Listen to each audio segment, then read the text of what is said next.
Hi there, and welcome to Practical Tips to Support Learner Engagement, Motivation, and Retention for Online Learners. My name is Dr. Jessica Alvarado. I'm a professor and academic program director at National University. I just wanted to do a short little plug for National University if you've not heard of it or you do not know much about it. So National University has lots of different programs.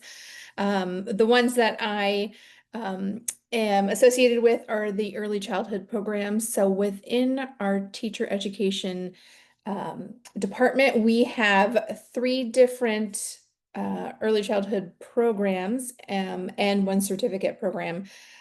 So I've linked them here in the PowerPoint, which I'll upload to the eLearn site. But if you want to learn more, you can just go to our website, which is www.nu.edu. And again, it's National University. All right, I'm going to switch over just one more thing here. All righty, so I won't read this entire abstract to you because obviously you've read it already, and that's why you're interested in learning more about this. But our focus for this presentation is on learner engagement, motivation, and retention. So obviously, online learning is a huge thing nowadays, not just in the United States, but worldwide. But there are some issues that can plague the online learning community or the online education as a whole. So I've actually spent the last 20 years of my career teaching online specifically. I do have experience teaching face-to-face in higher education, as well as doing some hybrid things. But the majority of my expertise really comes from the online learning platform. So I'm excited to share with you some of the strategies that I use and some of the important elements that I think that we should be seeing through online education as a whole. So with that, we will get started. As a basis, kind of for prior knowledge or the research that I've been doing over the last few years, I've been looking at Rovey's model persistence and motivation theory. So obviously with this presentation, we don't have a whole lot of time, so I won't be able to go into those. But if you are interested, those are two areas that I always recommend for those who want to know more to look at that. So with that, we know that when we're looking at online education, we don't want to just focus on what's going wrong or where some of the default is, but we really want to look at what the attributes are of successful learners. So according to a lot of the reading I've done and my own research and really what's published in the literature, we know that there are some attributes of successful learners, and they include self-confidence, time management, internal locus of control, and self-efficacy.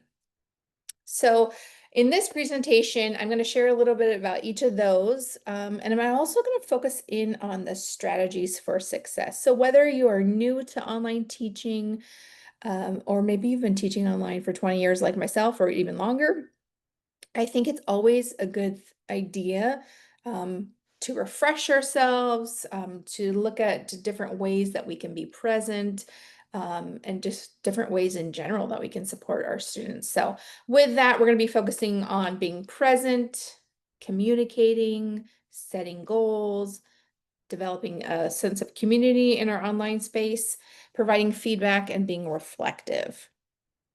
So being present. Being present really is about instructor visibility. So I know sometimes when there are instructors who have been teaching face to face and all of a sudden they go to the online environment, they struggle a little bit, and I can relate myself to what it means to be present, right? Um, and that's not just like logging into the class every day at one time, right? It really goes beyond that and really making sure that you're being purposeful in ways that you are showing students that you are there. So you're establishing this presence, which helps build a community.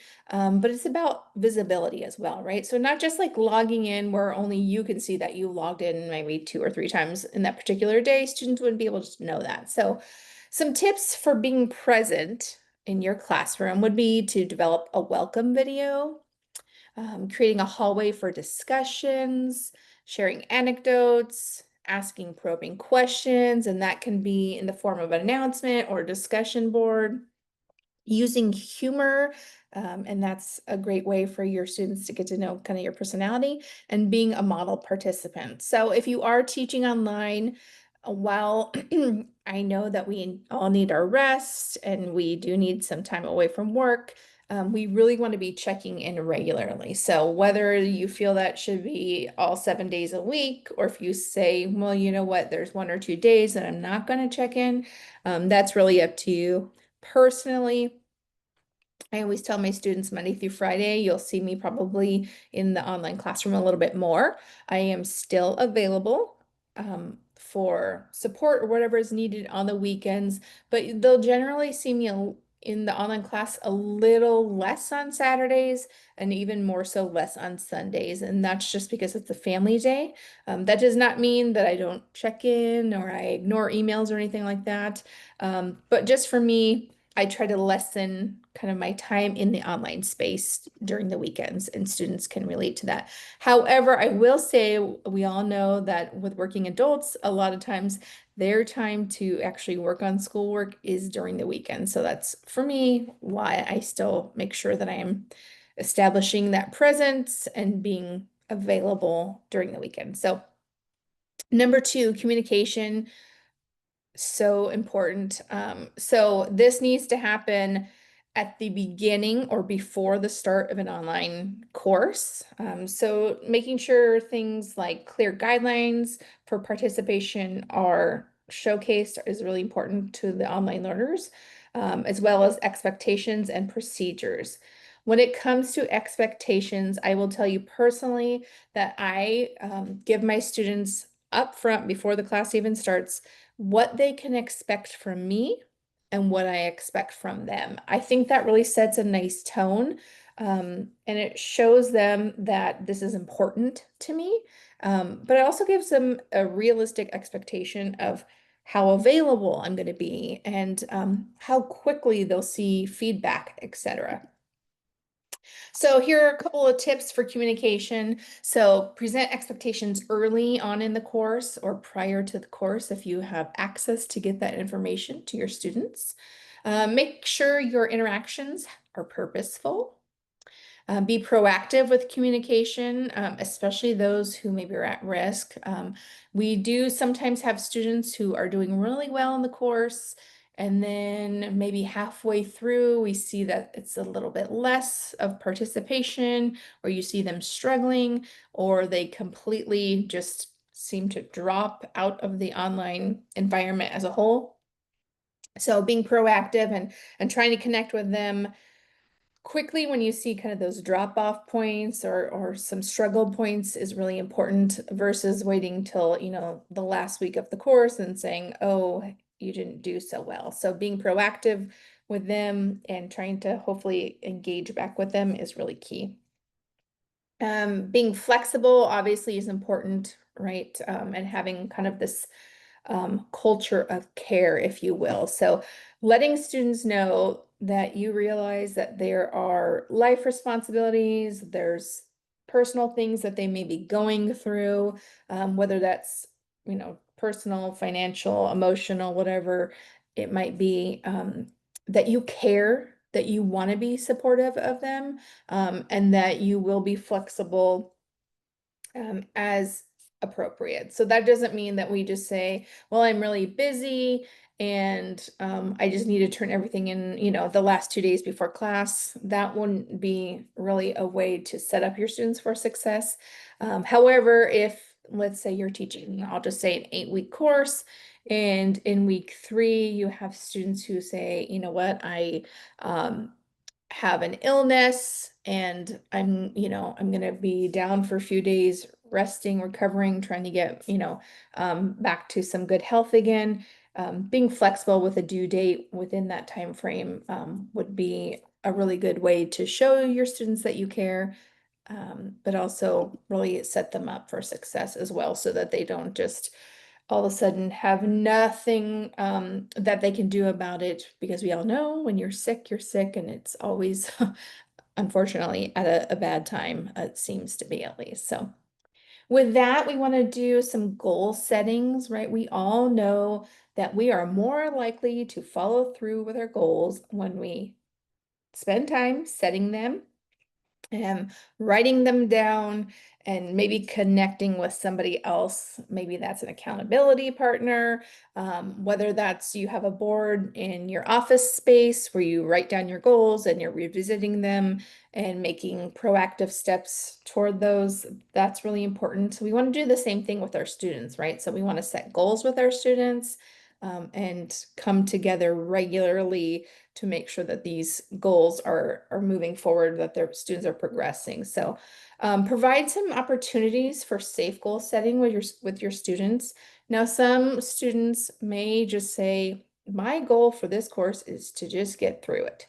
While others say, my goal for this course is to gain as much as I can, because my role in my career is to be eventually mentoring, or I'm currently mentoring. So I really need to have a solid understanding of the content and be able to essentially be able to teach it to others. So our students will have different goals. It is totally okay if that's the case. It will likely be the case that we'll have different levels of commitment, engagement, things like that in the online space. So no matter what, we want to aim for progress, right, with our students. We want to check in regularly, even if the students don't respond, which can happen a lot of times in the online space. We want to check in. So whether that is you sending an email just saying, hey, I'm available if you need anything.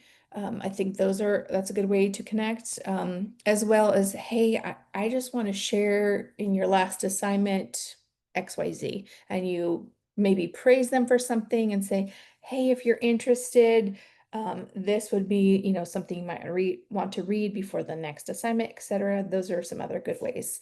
But provide those opportunities to connect with students and to set new goals. Sometimes you'll have students who maybe their initial goal is, hey, I just want to like get through this course. I just need to pass this course. And then midway through the course, they're saying, you know what? I'm actually really interested in this. I didn't realize like how much this is going to impact my current work or my future work. So that's always a good thing when that happens, and you have students who maybe show a little bit even more commitment throughout. And we want to work with those students, all students, obviously, but we want to work with those students who are really trying to take their knowledge to the next level as well. And then developing community is huge. Now, I know there is some controversy on how this is done, how quickly this can be done. I will tell you, I have taught online courses that are a traditional semester length, so they're 16 weeks. But primarily, my work in the online space is teaching 4-week intensive courses with our students. So, developing community has to happen really quickly. It takes a lot of work on my part. So just being aware of that, putting the work in is really key. So that community in the online space really helps our students to be empowered and helps them to take charge of their learning. But we also know that when students feel comfortable and connected, they tend to do better in their courses as a whole, not just in terms of grades, but in terms of really understanding content and being able to use it, and being engaged, right? Which really leads to kind of that retention piece. So here are some tips for developing a sense of community in your courses. So enhanced discussions, circle back with your students. So if you have an online discussion forum each week, which this is something that I kind of do as my regular practice, I will ask my students questions, and not just yes, no questions, but sometimes they'll post their discussion response for the week, and I'll reply myself earlier in the week if possible. And I might comment on what they said. I might share a story of something that happened to me when I was in the classroom working with young children. And then I might ask them a question. And the question can be anything from like, what would you have done in this case? Or how do you see this applying as you move forward in your career to anything? It can be even sometimes me sharing a quick little YouTube video or an article or a web page and just saying, hey, if you have a few minutes, check this out. I'd love to know your thoughts. So being present in the discussion forums, letting them know that you're there, you're interested, and challenging them in a really positive way can be a really great way for developing that sense of community. And I will just tell you from the 20 years that I've been in the online classroom, I still to this day will get students that say, like, I have never seen an instructor so present or want to talk with us in the discussion forum. You made it more of a conversation and less of, just a task. So that's always a really positive thing when I see that. Now, I will tell you, there are many times when a student will post their discussion, I will respond and maybe have a follow-up question in there, and they will completely ignore it. The important thing there is to not be offended by that. Sometimes it's that they need more time to think about it. Sometimes it's they just honestly just don't have time. Or maybe they just don't want to reply, and that's okay. No matter what, I put the time and effort into responding to the students. And depending on how many students I have in the class and how many posts there are, the number of replies each week can vary a little bit. But I will tell you, on average, if I have, let's just say, 15 students, I will aim for at least 10 responses from me, some longer than others.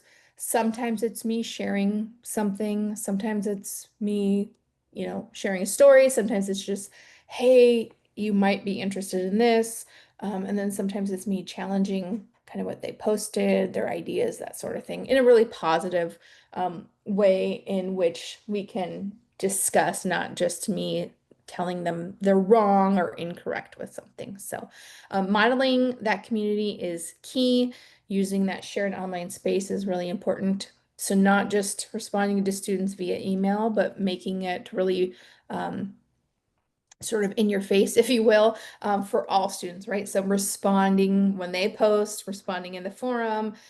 If I set up some additional not required discussion forums where maybe they can just post something for feedback, I try to make sure I pop in there as well. And whether it just be like me praising um, conversations that students are having with one another, or even adding my own input, I think it's a good way to support that community. So, in addition, feedback and guidance are key with online learners, right? So we know with online learners, you can just go online and get feedback. I mean, with AI, especially these days, students can just search for something and AI can just spit lots of things at them.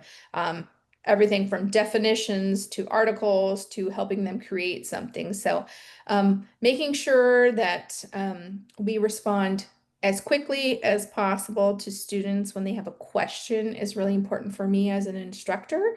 And again, a little bit slower probably on the weekends personally for me, but I do make the effort to check email every single day because they do need that support, especially with our adult learners who often turn the majority of their work in over the weekends, Sundays in particular, at least in my case. So here's some tips for feedback and guidance. So make sure that your feedback is balanced, it's observable, it's objective, it's specific, it's timely, it enhances kind of what they're working on, and it's relevant. So if you have assignments scaffolded, right? Let's say you have an assignments, let's say that build upon one another. Um, you're going to want to get feedback to those students as quickly as possible. Now, that doesn't mean you have to give them feedback the day of that they submit or the next day even. But if they have an assignment, let's say due on Sunday and the next one's due on Sunday, maybe Sundays are like the due dates for the written assignments, and they all kind of build upon one another, or there's scaffolding involved in terms of like understanding and applying the content. You likely don't want to wait till Sunday to give them feedback for something they submitted the Sunday before. Now, I realize that all institutions have their own guidelines and rules in terms of what's in the contract for how much time that the instructor has to provide feedback. But personally, for me, if I have assignments that are due on Sunday, I try to get it back to them within 3 days at most. I would say the majority of my feedback comes the following day, so Mondays, and I purposely carve out time on my Mondays for that. But if I don't finish on Monday for whatever reason, I will try to get it back by Tuesday. Now, depending on the length and the complexity of an assignment, sometimes it is Wednesday by the time I have that feedback for students, and that's okay.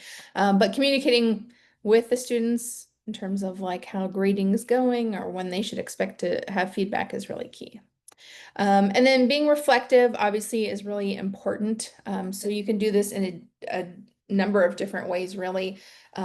But you can even post reflection kind of comments or questions and announcements, and that's a really neat way for students to see that you're processing information, you're reading what they're posting and what they're submitting, and using that to kind of form where you're heading in the class. So some other things in terms of like your role as an instructor to think about are, are the relationships that you have helping or hindering their ability to learn? And depending on what you're thinking there, you can adjust as needed. You can consider new ideas that you're trying in the classroom, and trying to keep yourself energized, but also keep your students engaged, which is really important, obviously, in terms of their progress in the course and retention as a whole. And then just different strategies that you might use. Now, there are times where you have kind of your go-to strategies and they work really well. And other times you'll have some classes where you just say, I don't know what's going on here. So you may need to think outside the box a little bit. You may need to try something different or new, and that's okay.